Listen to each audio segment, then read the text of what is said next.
刻んで手に入れる本当の自由と圧倒的な機動力。Every day is full, and yet something feels hollow. There's always more to do, more to learn, more information to keep up with, more relationships to manage. The list doesn't end, it just grows. But I want you to stop for a moment. Ask yourself honestly, is the reason you're not moving forward really a lack of ability, a lack of effort? I don't think that's it. The real reason, the one most people never examine, is that you're carrying armfuls of things you never needed to carry. Commitments, obligations, habits, noise, things that were never yours to begin with. To change your life, you don't need to add anything new. The first move is to subtract. Today, I want to talk about what I call the philosophy of subtraction, and how letting go can become the most powerful thing you do. あなたの時間は誰のもの? Work isn't going well? Learn a new skill. Worried about money? Start a side hustle. Feeling insecure? Get a certification. Before long, the task list has doubled, then tripled, and you wonder why you feel exhausted before the day has even started. But here's what no one tells you.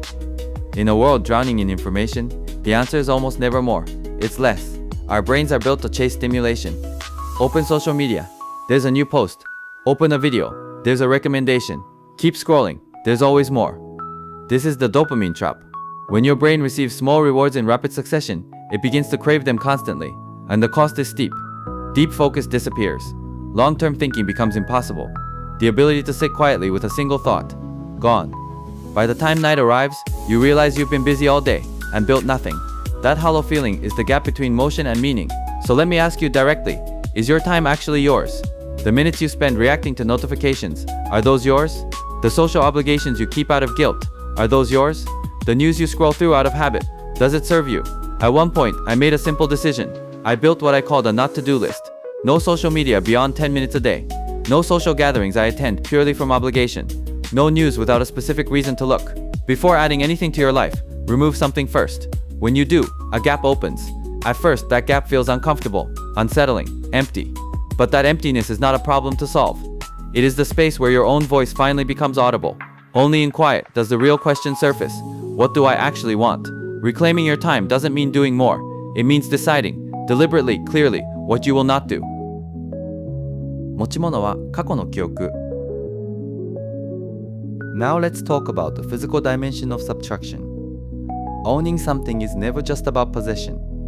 Every object you keep carries a hidden cost. It occupies space, and space costs money. It demands management, and management costs time. When you can't find something, it costs you focus, energy, and mental clarity. All of it, quietly accumulating. But there's something even more important to understand about the things we own. Most of our possessions are tied to the past. Old clothes from a version of yourself that no longer exists. Gifts you felt obligated to keep. Study materials from a course you started 3 years ago. These items aren't pointing toward the future. They are anchors, holding you to who you used to be.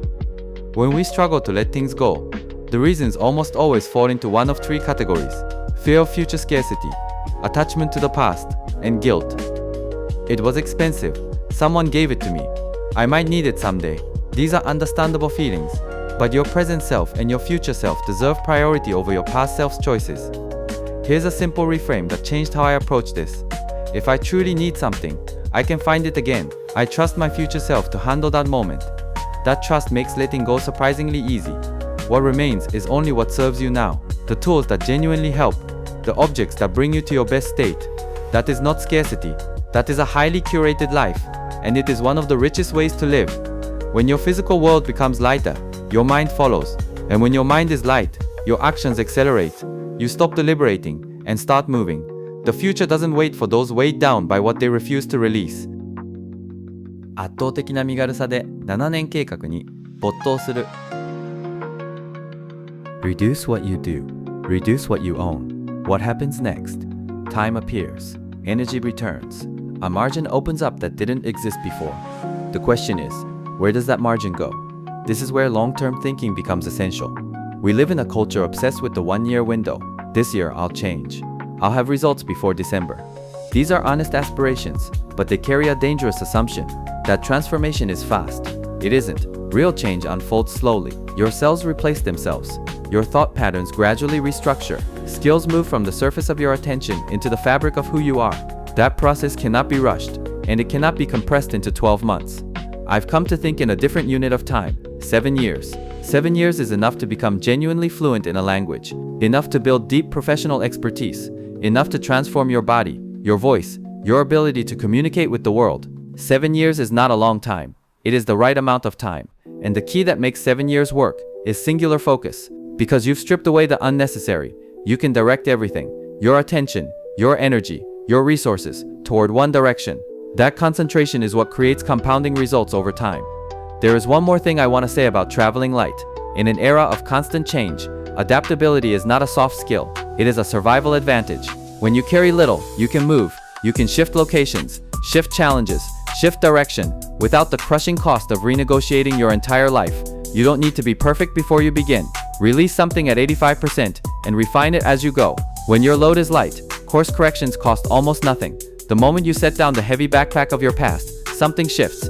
You become free, not theoretically, but in practice. And for the first time, anywhere becomes possible. 終わりに。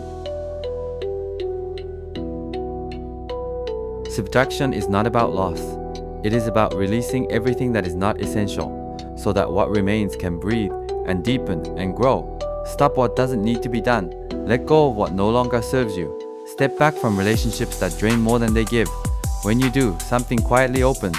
Time appears, space returns, focus sharpens, and into that opening, the future flows. If something inside you is asking for change right now, I want to offer one simple invitation. Before you begin anything new, stop one thing first, just one. That single act of subtraction may be the most important move you make, because the future does not wait for those carrying too much. It moves toward those who have made room for it. Starting today, why not begin subtracting?